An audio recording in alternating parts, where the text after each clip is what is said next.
The First Minister of Scotland, Nicola Sturgeon, plans to stage another referendum on Scottish independence by the end of 2023.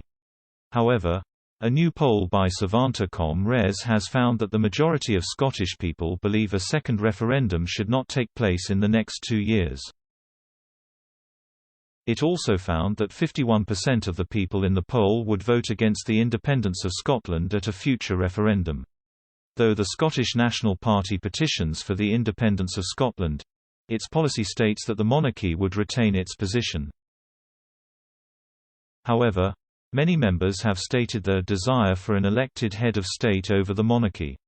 SNP Westminster leader Ian Blackford has rebuked claims that in the event of Scottish independence, there would be a referendum held on whether Scotland would retain the monarchy. While talking to the PA news agency, Mr. Blackford stated, "The Queen will remain head of state in an independent Scotland." Alex Salmond always agreed that in the event of Scottish independence the Queen would be Queen of Scots, due to the royal connections to Scotland that predates the Union of Parliaments. The SNP policy prior to the 2014 referendum was to keep the Queen as the head of state, but in 2020 Patrick Grady, SNP MSP for Glasgow North, did not rule out changing the head of state as he did a talk at King's College London. He said, "It would be for the people of Scotland to decide this eventually."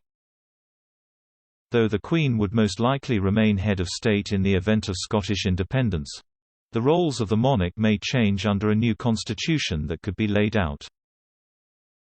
Professor Robert Hazel, director of UCL's Constitution Unit, said that the monarch's duties would depend on the role provided for head of state in Scotland's new written constitution.